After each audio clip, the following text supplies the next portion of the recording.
ஆன்மீக சொந்தங்கள் அனைவருக்கும் அன்பான மாலை வணக்கம். நாம் நம்மளுடைய சேனலில் தொடர்ந்து நிறைய சுவாரஸ்யமான ஆன்மீகம் சார்ந்த தகவல்களை தாங்க பார்த்துட்டு வந்துட்டு இருக்கோம். அந்த வரிசையில் இந்த பதிவில் என்ன பார்க்க போகிறீங்க அப்படின்னா, வரக்கூடிய பிப்ரவரி மாதம் 17ஆம் தேதி அன்னைக்கு நிகழக்கூடிய சூரிய கிரகணமானது எத்தகைய மாற்றங்களை ஒவ்வொரு ராசிக்காரர்களுக்கும் ஏற்படுத்த போகுது, மேலும் என்ன விஷயங்களெல்லாம் செய்யணும், எதெல்லாம் செய்யக்கூடாது அப்படின்ற மாதிரி நிறைய சுவாரஸ்யமான தகவல்களோட இந்த பதிவானது இருக்க போகுதுங்க.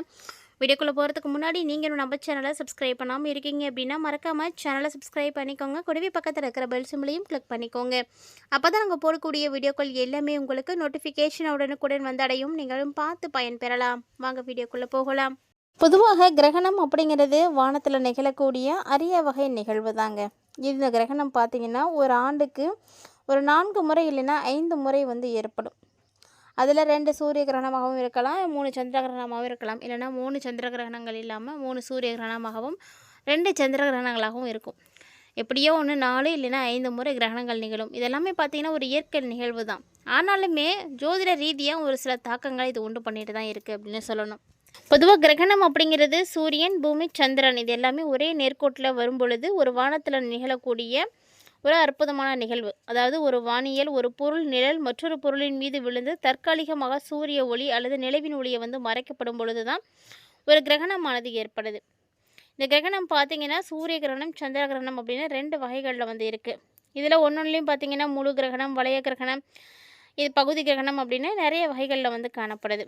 2026 நிகழக்கூடிய கிரகணமானது முதன் முறையாக பிப்ரவரி மாதம் 17ஆம் தேதி செவ்வாய்க்கிழமை அன்னைக்கு உருவாகுது. பொதுவாக சூரிய கிரகணம் அப்படிங்கிறது அமாவாசை நாட்களில் தான் நிகழும். அதாவது மாசி மாத அமாவாசையானது அன்னைக்கு தான். எப்போதுமே கிரகணம் அப்படிங்கும் பொழுது அந்த நேரத்தில் ஒரு சில விஷயங்களை செய்யக்கூடாது அப்படின்னு ஜோதிட விதிகளானது வரையறுத்து வச்சுருக்காங்க. ஸோ அதை நம்ம செய்யும் பொழுது அதனால் நமக்கு நிறைய நன்மைகளானது ஏற்படும் அப்படின்னே சொல்லணும். சூரிய கிரகணத்தின் பொழுது கண்டிப்பாக வெறும் கண்களால் சூரியனை நம்ம பார்க்கவே கூடாது. இப்படி பார்க்கறதுனால நமக்கு நிறைய பிரச்சனைகளானது ஏற்படும். அதே போல் சூரிய கிரகணத்தின் பொழுது சமைக்கிறதோ, சாப்பிட்றதோ, பயணங்கள் செய்கிறதோ, தூங்குறதோ இது எல்லாத்தையுமே தவிர்த்தே ஆகணும். இல்லை அப்படின்னா அதனால் நமக்கு பிரச்சனைகள் ஏற்படும். குறிப்பாக கர்ப்பிணிகள், குழந்தைகள், பெரியவங்க இவங்களாம் வெளியிலேயே போகவே கூடாது.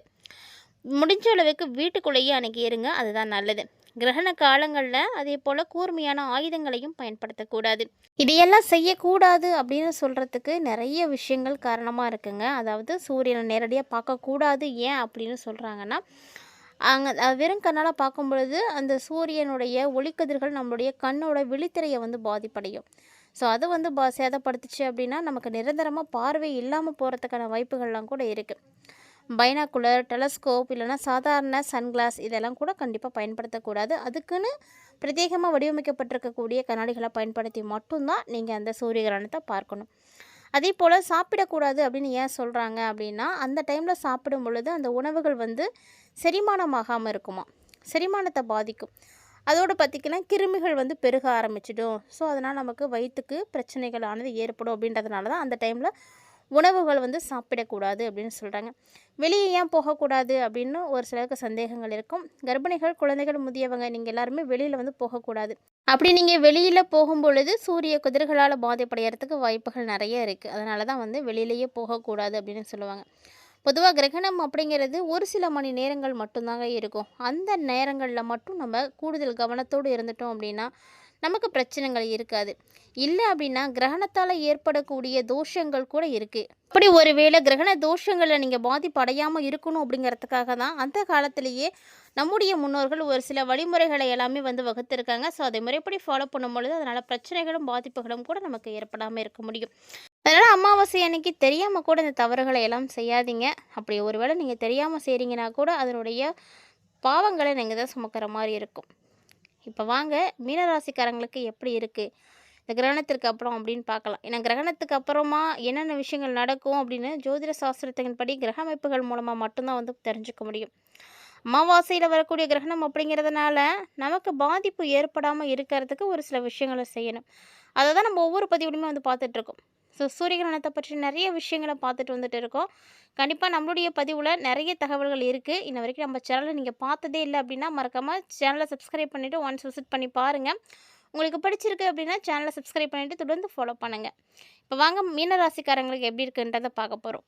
2026ஆம் ஆண்டினுடைய 2ஆம் மாதமான பிப்ரவரி மாதத்தில் நிகழக்கூடிய கிரகணம் ஆண்டினுடைய முதல் கிரகணம். இந்த கிரகணத்துக்கு அப்புறமா ஏற்படக்கூடிய மாற்றங்கள் பார்த்திங்கன்னா மீனராசினியர்களுக்கு மிகப்பெரிய அளவில் மாற்றங்களை கொடுக்க போகுதுன்னே சொல்லலாம். ராசி மண்டலத்தில் 12ஆவதாக இருக்கக்கூடிய மீனம் ராசி அன்பர்களே, உங்களுடைய வாழ்க்கையில் நீங்கள் நினைத்து பார்க்க முடியாத அளவுக்கு மாற்றங்கள் இந்த காலகட்டங்களில் ஏற்பட போகுதுன்னே சொல்லலாம். ஏன்னா பிப்ரவரியில் மீனராசிக்காரங்களுக்கு பார்த்திங்கன்னா 7.5 சனியில் ஜென்ம சனியானது இருந்துகிட்டு இருக்குது. ஸோ இந்த ஜென்ம சனி நடக்கக்கூடிய காலகட்டங்களில் அதனுடைய தாக்கம் கண்டிப்பாக இருக்கும் உங்களுக்கு. ஜென்ம சனி இருந்தாலுமே கூட ஒரு ராசியில் சனி பகவான் இருக்கிறாரு. இதனால் நிறைய பொறுப்புகள் இருக்கும், மன அழுத்தங்கள் இருக்கும், அதிகப்படியான செலவுகள் இருக்கும். அதே நேரம் பார்த்திங்கன்னா தொழில் ரீதியாக கடின உழைப்புக்கான அங்கீகாரம் கிடைக்கும். ஸோ அதில் எந்த ஒரு மாற்றமும் கிடையாது. குடும்பம், காதல் எல்லாத்துலேயுமே உங்களுக்கு ஒரு நல்ல புரிதல் இருக்கும். என்னதான் புரிதல் இருந்தாலுமே கூட சரியான நேரத்தில் சரியான உணர்வுகளை உங்களால் கையாள முடியாது. அதில் நீங்கள் தோல்வி அடையும் பொழுது தான் நிறைய பிரச்சனைகளை நீங்கள் சந்திக்கிற மாதிரி இருக்கும். உணர்ச்சிகளை கட்டுப்படுத்தணும், இல்லை அப்படின்னா பயங்கரமான பிரச்சனைகள் வரும். சனியினுடைய சஞ்சாரம் ராசியிலே உங்களுக்கு இருக்குது. சனி எப்போதுமே ராசியிலே இருக்கும் பொழுது என்ன பண்ணுவார்னா மந்த நிலையை கொடுப்பார்.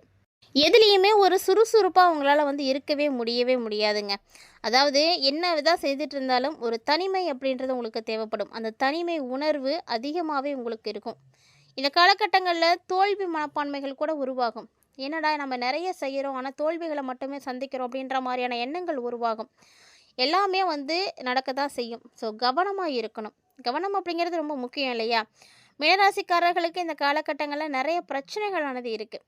நிதிநிலை அப்படின்னு எடுத்து பார்க்கும்பொழுது ரொம்ப கவனமாக இருக்கணும். ஏன்னா இந்த காலகட்டங்களில் செலவு அப்படின்றது உங்களுக்கு அதிகமாக தான் இருக்கும். வரவை விட செலவு தான் நீங்கள் அதிகமாக செய்கிற மாதிரி இருக்கும். வருமானம் என்ன தான் உங்களுக்கு இருந்தாலுமே கூட கண்டிப்பாக இந்த மாதிரியான செலவுகளை செய்யக்கூடாது. ஒரு சில விஷயங்களை நீங்கள் செய்கிறீங்க அப்படின்னா கரெக்டாக திட்டமிடுங்க. திட்டமிடாத செலவுகள் கூட இந்த டைமில் மீனராசிக்காரர்களுக்கு இருக்கும். கண்டிப்பாக இந்த பிப்ரவரி பார்த்திங்கன்னா மிகப்பெரிய அளவில் உங்களுக்கு மாற்றங்கள் நிச்சயம் கொடுக்கும். பணி மற்றும் தொழில் சார்ந்த விஷயங்கள் எப்படி இருக்கும் அப்படின்னு பார்த்தீங்கன்னா இந்த காலகட்டங்களில் ஊழியர்களுடைய ஒத்துழைப்பு உங்களுக்கு இருக்கும். மேலதிகாரிகள் பாராட்டப்படக்கூடிய அளவுக்கு உங்களுடைய வேலை இருக்கும், செயல்திறமை இருக்கும். புதிய தொழில் தொடங்கணும்னு நினைக்கிறீங்கன்னா அதற்கான வாய்ப்புகள் சேரும். கடின உழைப்புகளை கொடுக்கக்கூடிய மீனராசி நேயர்களே நீங்கள் நல்ல ஒரு பலன்களை தான் பார்ப்பீங்க. அதனால் பயப்பட தேவையே இல்லை. காதல், குடும்ப உறவுகள் இதெல்லாம் பார்த்தீங்கன்னா உங்களுக்கு நல்ல புரிதல் இருக்கும். காதலிக்கக்கூடியவங்களோடையோ அல்லது வாழ்க்கை துணையோடையோ ஏதோ ஒரு நீண்ட தூர பயணங்கள் போயிட்டு வரதுக்கான வாய்ப்புகள் இருக்கும். 2 பேருக்கு இடையே இருக்கக்கூடிய இந்த பயணம், அதாவது நீண்ட தூர பயணம் உங்களுடைய வாழ்க்கையில் நிறைய புரிதல்களை உங்களுக்கு ஏற்படுத்தி கொடுக்கும். புரிதல் அப்படிங்கிறது எங்கே இருக்கோ அங்கே மட்டும்தான் இல்லறம் சிறப்பாக இருக்கும். எந்த பிரச்சனைகளையும் வராது. ஒருவருக்கு ஒருவர் விட்டு கொடுத்து போகணும். இல்லை அப்படின்னா அங்கேயும் நிறைய பிரச்சனைகளை சந்திக்கிற மாதிரி இருக்கும். உறவுகள் சார்ந்த விஷயங்களில் சமூக ரீதியாக பார்த்தீங்கன்னா கண்டிப்பாக நீங்கள் நல்ல பேர் தான் எடுக்க போகிறீங்க. ஏன்னா உங்களுக்கு நல்ல பேர் கொடுக்குற அளவுக்கு உங்களுடைய குடும்ப நிலைகளானது இருக்கும். இதை மட்டும் இல்லாமல் எல்லாம் உங்களுக்கு சிறப்பாக இருந்தாலும் சனி உங்கள் ராசியில் இருக்கிறார் அப்படின்றத மறந்துடாதீங்க. சனி பகவான் இப்படி ராசியில் இருக்கும் பொழுது பிரபஞ்சம் உங்களுக்கு என்னதான் நன்மைகளை கொடுக்க தயாராக இருந்தாலுமே கூட அதில் ஏதாவது ஒரு தடை. அப்படியே உங்களுக்கு எல்லாம் கிடைச்சாலுமே கூட அதில் ஒரு திருப்தி இல்லாத சூழ்நிலை, இது எல்லாமே உங்களுக்கு இப்போ இருக்கும். சனி பகவான் ராசியில் இருக்கிறதுனால உடல் ரீதியான பாதிப்புகள் பார்த்திங்கன்னா நிறைய இருக்கும். ரொம்ப சோம்பேறித்தனமாக இருப்பீங்க. எதையுமே செய்யணும்னு தோணவே தோணாது. மற்றவங்களுடைய கவலைகளை எல்லாத்தையும் தூக்கிட்டு உங்களுடைய தலையில் போட்டுக்காதீங்க. ஏன்னா அப்படி ஒரு வேளை நீங்கள் போட்டுட்டீங்க அப்படின்னா உங்களுடைய ஆரோக்கியம் உடல் ரீதியாக மட்டும் கிடையாது, மன ரீதியாகவும் நீங்கள் நிறைய பாதிப்புகளை பார்ப்பீங்க.